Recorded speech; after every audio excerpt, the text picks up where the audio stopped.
So I volunteered to go there, and they threw my name in the hat, and I got lucky and went. Volunteered to go to Baghdad Yeah. in 2000. That would have been 2000, late 05 or my early Lord. 06. I mean, the worst absolute time to be in Baghdad for anybody, Yeah. who's not ready to fight and kill and risk their life. I mean, that was just a devastating time. I remember just as a journalist covering those years, and that's when all the beheadings started, and Yeah. it was bad. It was about as bad as it could be. I mean, it's amazing. Again, it being Memorial Day, I have to think about guys like you who volunteered to go into it. The guys who volunteered to go into the buildings on 9/11 at great risk to themselves, and then their brothers in arms, in a way, who volunteered to go into the fire in a different way a couple of years after that.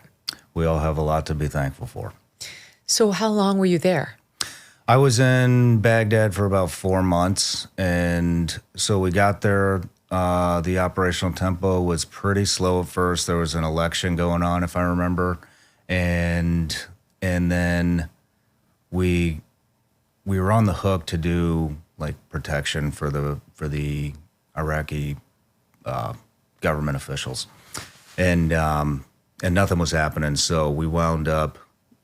The lieutenant threw our name in the hat to just help conventional units who were getting blown up on their reconnaissance routes, supply routes, whatever the routes were. I mean, they had these bombs called EFPs over there, which were, I don't know if you remember, maybe you covered this, but they would basically put them on the side of the road, and they could be triggered by IR lasers. So they would pick up heat sensitivity to engine blocks, and they had the timing down perfectly to where the projectile would go through the passenger or driver's side door of the Humvees, and basically would vaporize everything in the vehicle, and you just get sucked out of a little hole on the back end.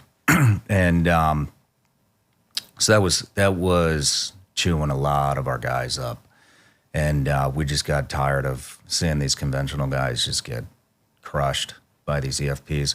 And so we started attaching ourselves to these conventional units that didn't have the knowledge or know-how on how to kind of combat this, set up a targeting package to get these guys. And so what we would do is we would get in with them, in bed with them, train them for a couple of weeks, bring them out, teach them how to set up sniper hides, teach them how to do a targeting package, teach them how to conduct surveillance, teach them how to start running assets within the local population to try to figure out who's doing this, and teach them how to shoot. Taught them everything.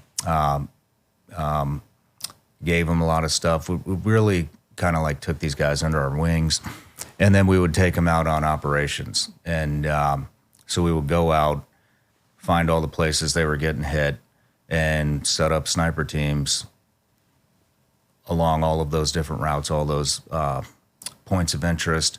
And we would take, each sniper observation team would take maybe 1 or 2 conventional guys with them on the actual operation.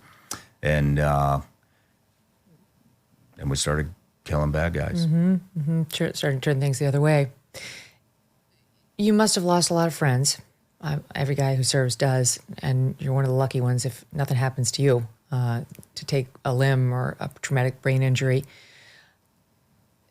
As you're going through it, there's no time to deal with any of that, right? It's just forward, like we talked about in the training, just forward. There's no time to think about that stuff.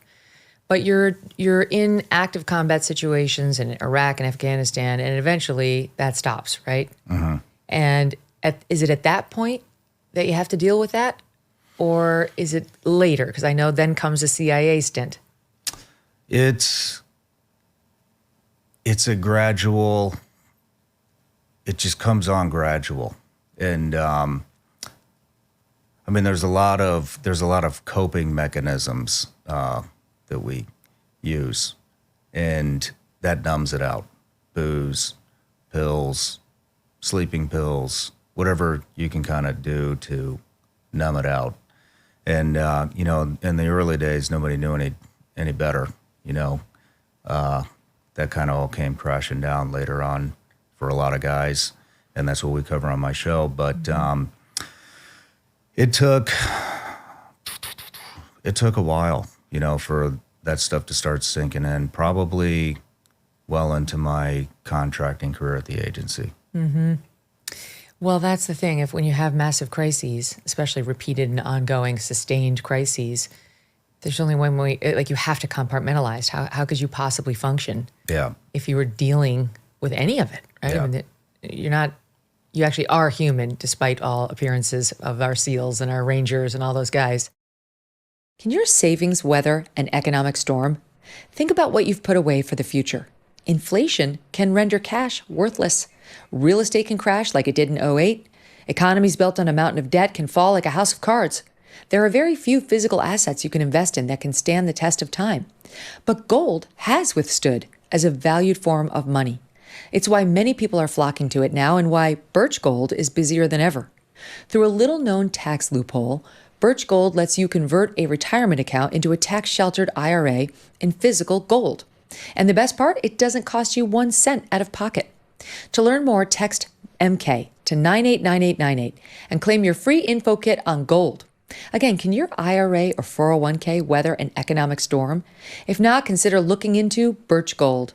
Just text MK to 989898 and explore securing your savings today. Hey, thanks so much for watching. If you like what you just saw, hit the subscribe button for more clips and full episodes.